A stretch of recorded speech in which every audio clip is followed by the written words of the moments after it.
কোরআন যা বলেছে সবগুলো আমাদেরকে মানতে হবে।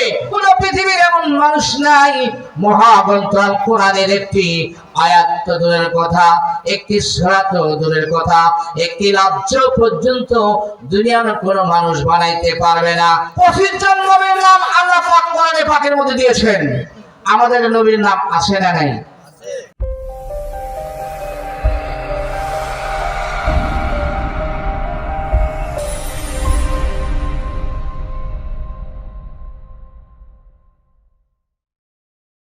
বর্তমান প্রেক্ষাপট, বর্তমান সিচুয়েশনের কিছু কথা আমাদের শোনার দরকার আছে না নাই? আছে না নাই? এখন শোনা কি অসুবিধা? বলাও কি অসুবিধা? আজ থেকে 5-4 মাস আগে সুবিধা ছিল না অসুবিধা ছিল? কোরআনের কথা শুনতে গিয়েও আমরা অনুমতি বড় দুঃখের সাথে বলতে হয়, বলার দরকার নাই, তারপরে বলতে হচ্ছে। কারণ এখন যদি আপনি ডিসি মহাদাস কাছে যান যে স্যার আমরা একটু ওয়াজ করবো, না এখন আর কোনো পারমিশনের প্রয়োজন নেই, জোরে জোরে বলেন সুবহানাল্লাহ। আল্লাহ রাব্বুল আলামিন আল্লাহ পাক কোরআনের পাঠের মধ্যে একটি আয়াতের মধ্যে বলেন, ও ঈমানদাররা শোনো, যারা ঈমান এনেছে আমলে সালেহ কাজ করবে এদের জন্য আমার আল্লাহ পাক রব্বুল আলামিন জান্নাতুল ফেরদাউস দান করবেন। কি দান করবেন? সার্বিক অর্থ ঈমানদার কারা, আমলে সালেহ কি, আর জান্নাতুল ফেরদাউস কি, সময় পেলে আপনাদের সামনে বলতে চাই। তবে আপনারা আমল করার উদ্দেশ্যে কোরআনের কথা শুনবেন কিনা বলেন? আমল করার জন্য শুনতে হবে। আমল যদি না করেন এই দুনিয়ার সব কিছু আমাদের শোনা এবং আমল কাজ করা সব ব্যর্থ হয়ে যাবে। কথা ঠিক কিনা বলেন আমার ভাইরা? এই জন্য আমার বর্তমান পরিস্থিতি, বর্তমান প্রেক্ষাপট ভালো না খারাপ? ভালো না খারাপ? খুবই খারাপ। কথা ঠিক কিনা বলে আমার ভাইরা? আল্লাহ রাব্বুল আলামিন আমাদেরকে আমলে সালেহ কাজ করার জন্য দুনিয়াতে পাঠাইলেন। আমলে সালেহ কাজ যদি আমরা না করি তাহলে কিন্তু আল্লাহর কাছে ধরা দেওয়া লাগবে। কথা ঠিক কিনা বলে? এই পৃথিবীতে আল্লাহ রাব্বুল আলামিন আমরা আছি এখন, আর এক সময় ছিলাম না, আবার থাকবো না। কথা ঠিক কিনা বলে? আবার থাকবো না, আবার এই দুনিয়া থেকে চলে যেতে হবে। আমল আমাদেরকে করতে হবে। কেমন ভাবে আমল করবো সে রাব্বুল আলামিন আমাদেরকে শিখিয়ে দিলেন। কার মাধ্যমে? এই মহাগ্রন্থ কোরআন আমাদেরকে দান করেছেন। কথা ঠিক কিনা বলেন? এই কোরআনের আমি আপনাদের সামনে কালিমা সূরা রহমান তেলাওয়াত করেছি। এই সূরা রহমানের আগে আরো সূরা আছে না নাই? আছে, আগেও আছে, পরেও আছে। সূরা ফাতিহা থেকে সূরা নাস পর্যন্ত নাস শব্দ দিয়ে আল্লাহ পাক এই কোরআনকে সমাপ্তি ঘটিয়েছেন। কথা ঠিক না বেঠিক? তো কোরআনের কথা সত্য না মিথ্যা? কে বলেছে? আল্লাহ বলেছে। আপনি আমার কথা না, আল্লাহ বলেছে। কোথায় বলেছে? আল্লাহ রাব্বুল আলামিন বলেন, ওয়া ইন কুনতুম ফি রাইবিন মিম্মা নাযালনা আলা আবদিনা ফাআতু বিসূরাতিন মিন মিসলিহি ওয়াদউ শুহাদাআকুম মিন দুনিল্লাহি ইন কুনতুম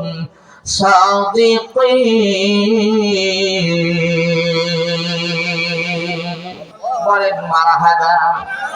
এখনো পৃথিবীতে বেঈমান মুশরিক কাফেররা আছে না নাই? বলেন আছে। আগেও ছিল। তারা ওই কোরআনকে অবিশ্বাস করত, সত্য মানত না। এই জন্য আল্লাহ পাক রব্বুল আলামিন এই আয়াতটা নাযিল করে দিলেন। নবীকে বললেন, নবী হে, আপনি এই দুনিয়ার মানুষদেরকে জানিয়ে দেন, এই মানুষদেরকে শুনিয়ে দেন, যদি তোমরা এই কোরআনকে মানতে না পারো, অবিশ্বাস মনে করো, এই কোরআনের মতো একটি সূরা বানায় দাও। কে বলেছেন? আল্লাহ। সূরাও যদি অপরগতা করো, আমি আল্লাহ পাক বলে দিলাম একটা আয়াত বানায় দাও। এরকম আয়াত যদি অপরগতা করো, আয়াতের চাইতে ছোট্ট একটি লফজ বানাও। পৃথিবীর মানুষেরা শোনো, কোন পৃথিবীর দার্শনিক, বৈজ্ঞানিক, লেখক, গবেষক, দুনিয়ার যত জ্ঞানী গুণী ব্যক্তি আছেন না কেন, কোন পৃথিবীর এমন মানুষ নাই মহাগ্রন্থ আল কোরআনের একটি আয়াত তো দূরের কথা, একটি সূরা তো দূরের কথা, একটি রাজ্য পর্যন্ত দুনিয়ার কোনো মানুষ বানাইতে পারবে না। কথা ঠিক না ঠিক? তাহলে এই কোরআনের কথা আমাদেরকে শুনতে হবে। কোরআন যা বলেছে আমাদেরকে মানতে হবে। কোরআন কি বলেছে? কোরআন যা বলেছে সবগুলো আমাদেরকে মানতে হবে। এই কোরআনের আয়াত কতটা বলেন? ৬৬৬৬ আয়াত। এর মধ্যে ৫০০টা আয়াত হলো মানুষের সংবিধান। আয়াত বাদ বাকি আয়াত কি? বাদ বাকি আয়াত কিসের? কথা বলবেন। কিসের? রাজনীতির যাওয়া। বলছি, না বুঝলে বলবেন জানি না। রাজনীতির কথা হলো ৫০০টা। যদি মনে করেন যে রাজনীতি, তাহলে রাজনৈতিক কথা হলো কয়টা? ৫০০টা। এই ৫০০টা আয়াত হলো মানুষের জন্য সংবিধান। মানুষের জন্য কি সংবিধান? এই সংবিধানের জন্য তো মানুষ রাজনীতি করে। কথা ঠিক কিনা বলে? তাহলে বোঝা গেল যে ৫০০টা আয়াত হলো সংবিধান। বাকি আয়াত আপনি আমাদের জন্য নসিহত। বলুন সুবহানাল্লাহ। আপনি আমাদের জন্য কি নসিহত, বয়ান। কোরআনের মধ্যে আপনি আমাদেরকে নসিহত করেছেন, আপনি আমাদেরকে শিক্ষা দিয়েছেন নবী রাসূলদেরকে ঘটনা দিয়ে। এগুলোকে বলা হয় প্রেক্ষাপট, নসিহত। তাদের ঘটে যাওয়া জিনিসগুলো। কথা ঠিক না ঠিক? আমার নবী মুহাম্মদুর রাসূলুল্লাহ সম্পর্কে, আদম আলাইহিস সালাম সম্পর্কে, ঈসা আলাইহিস সালাম সম্পর্কে, মুসা আলাইহিস সালাম সম্পর্কে কোরআন পাকের মধ্যে ২৫ জন নবীর নাম আছে। কয়জন নবীর নাম? বলেন কয়জন নবীর নাম? আপনারা পড়েছেন কোনদিন? পড়েননি। কথা ঠিক কিনা বলেন? শুনুন, কতটা নবীর নাম? ২৫ জন নবীর নাম আল্লাহ পাক কোরআন পাকের মধ্যে দিয়েছেন। আমাদের নবীর নাম আছে না নাই? আমাদের কোন নবী? বাকিগুলো কার নবী? বাকিগুলো আমাদের নবী। বলুন সুবহানাল্লাহ।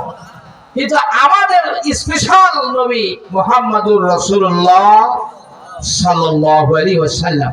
বলুন সাল্লাল্লাহু আলাইহি ওয়াসাল্লাম।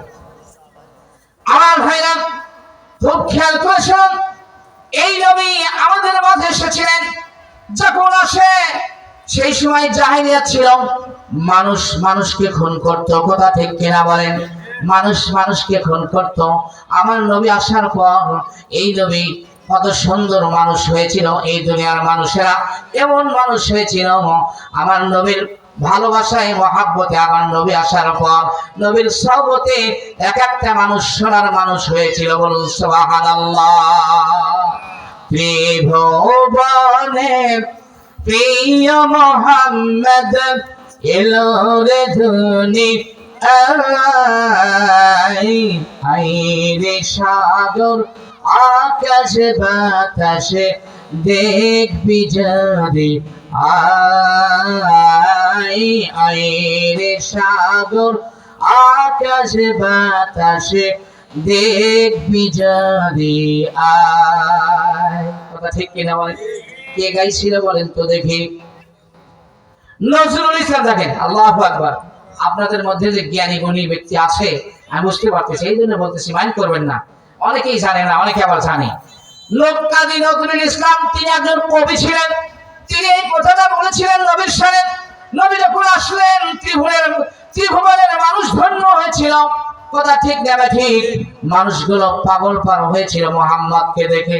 কিন্তু একদল মানুষেরা মুহাম্মদ আসার পর যখন নবুয়তের কিছু চিহ্ন তার মধ্যে পাইলেন, কিছু মানুষ আমার নবীকে দেখে রাগ করেছিলেন কিনা বলেন? নবীর বিরোধিতা করেছিলেন কিনা বলেন? কে করেছিল বলেন তো দেখি? কে করেছিল বলেন? আবু জেহেল, আবু লাহাব, উতবা, শাইবা।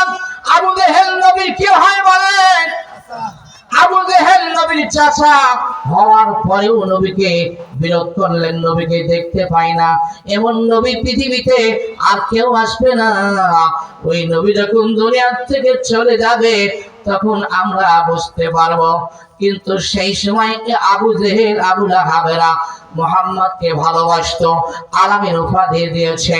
ওই দয়ার নবী যদি রাস্তা দিয়ে যাইতো, ওই রাস্তার মানুষ শুধু নয়, পশু পক্ষীরা পর্যন্ত আমার নবীকে দেখে ধন্য হয়েছিল। কথা ঠিক না বেঠিক? সেই নবীর বিরোধ ছিল, এখনো আসে, আসে না নাই বলেন? এখনো নবীর দুশ্মনেরা পৃথিবীতে আছে, থেকে কি লাভ হবে না ক্ষতি হবে? ক্ষতি না লাভ? নবীকে ভালোবাসলে লাভ না ক্ষতি? লাভ না ক্ষতি? কারণ আমার নবী বলেছেন, লা ইউমিনু আহাদুকুম হাত্তা আকুনা হাব্বা ইলাইহি মিন ওয়ালাদিহি ওয়া ওয়ালাদিহি ওয়ান নাসি আজমাইন। জোরে জোরে বলেন মারহাবা। আমার আল্লাহ পাক রব্বুল আলামিন নবীকে সম্বোধন করে বললেন, ও দুনিয়ার মানুষেরা শোনো। হ্যাঁ, কি বলেছেন? বলেছেন তোমরা যতক্ষণ পর্যন্ত মুমিন হতে পারবে না, তোমাদের নিজের জীবনের চাইতে, কার চাইতে?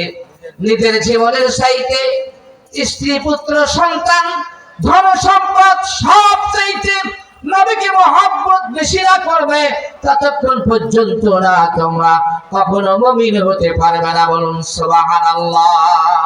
কে বললেন? নবী বললেন। কে বললেন? নবী বললেন। কিন্তু আমরা নবীকে ভালোবাসি। এই যে ভালোবাসার প্রমাণ, নবীর কথা হবে, হাদিসের কথা হবে, কিন্তু আমরা আজকে এরকম মাহফিল থেকে মারুম হয়ে চলে আসি, দূরে আসি। হুজুরেরা কি করবে আমরা জানি। হুজুরেরা কবি রাজনীতির পেশাল। কথা ঠিক কিনা বলে? রাজনীতির পেশাল না কোরআনের কথা? এই কথা যদি না শুনেন, খোদার কসম বলি, যারা শুনবে না, যাদের কানে আওয়াজ থাকা পর পর্যন্ত মনে মনে নিয়াত করেছেন এর বিরোধিতা করি, খোদার কসম ওই বেঈমান না হয়ে, মুশরিক না হয়ে মৃত্যু তার হবে। আমার ভাইরা, এই জন্য এই বর্তমানে কিছু লোক কোরআনের বিরোধিতা এখন আছে, কিন্তু আমি বলবো এই কোরআন মহাগ্রন্থ, এই কোরআনের বিরোধিতা কেউ করবেন না। কারণ কোরআন আপনাকে আমাকে কি দেওয়ার জন্য আসছে বলেন? কি দেওয়ার জন্য? হেদায়েত। হেদায়েতের পর নাজাত দেওয়ার জন্য। সেটা বলুন সুবহানাল্লাহ।